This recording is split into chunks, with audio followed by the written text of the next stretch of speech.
चूंडजी अचनि था जंहिंमें असांजो कसूर न आहे। बिल्कुलु बिल्कुलु हा। त चूंडजी त अचनि था उनजे बावजूदि हू पोइ ॻाल्हाइनि कोन था। हेॾा असां वटि सेनेटर मौजूदु आहिनि, उहे बि कोन था ॻाल्हाइनि, जेके माज़ी में एजुकेशन जा मिनिस्टर रही चुका आहिनि। पर शर्म जहिड़ी ॻाल्हि आहे त हू एजुकेशन जा मिनिस्टर हूंदे बि कॾहिं बि पंहिंजे ज़िले घोटकी लाइ हुननि फ्लोर ऑफ द हाउस न ॻाल्हायो आहे। शर्म जहिड़ी ॻाल्हि आहे। नसल ते लानत हुजे। मोहम्मद अमार था आयो एडवोकेट, छा चवणु चाहींदो वॾा?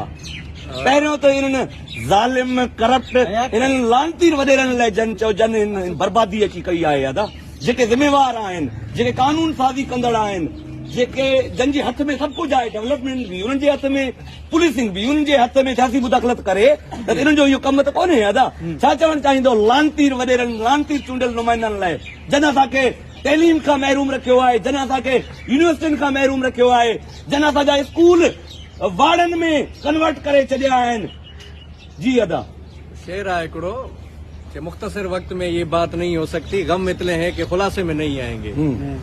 दुख ऐं तकलीफ़ूं एॾियूं आहिनि, सॼी सिंध सुमैत मजमूई तौर ते ज़िले घोटकी जी ॻाल्हि कयूं था पिया त जेकॾहिं टैक्स असां भरूं, CSR जा फंड, एंग्रो, मल्टीनेशनल कंपनियूं, गैसिया खूह, सभु कुझु कुल मिलाए करे, पर जेॾी महिल किताब डोनेट करण जी ॻाल्हि अचे थी पई त पोइ उहे लम्स लाहौर खे किताब डोनेट कयूं था, छो जो हिते माण्हू रहनि ई कोन था पिया। हिते जे माण्हुनि खे ही माण्हू सम्झनि ई कोन था पिया।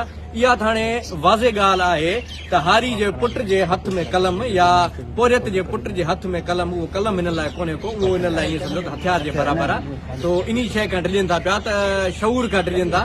बाक़ी हाणे इहा ॻाल्हि आहे त बिलावल भुट्टो ज़रदारी हिकिड़ो वॾो बचाक त हणी वियो त जेको आहे असां तव्हांखे IBA यूनिवर्सिटी ईंदासीं, असां तव्हांखे हीअं कंदासीं, हूअं कंदासीं। पोइ असां तव्हांखां पहिरीं ॻाल्हि इहा त ख़ैरात घुरूं कोन था पिया। ठीकु आहे, ॿी ॻाल्हि इहा त असां पंहिंजो जेको कॉन्स्टिट्यूशनल राइट आहे असांजो, त तव्हांखे या स्टेट खे राइट टू एजुकेशन कंहिं बि हवाले सां तव्हांखे जेकी एजुकेशन आहे उहा उतां जे माण्हुनि खे सिहत, एजुकेशन, इहे मौक़ा तव्हांखे फराहम करणा आहिनि। पर जेकॾहिं हू नथा कनि पिया त पोइ ही जेके नौजवान बीठा आहिनि, इन्हनि सां गॾिजी करे असां कानूनी वेड़ बि विढ़ंदासीं ऐं उन सां गॾोगॾु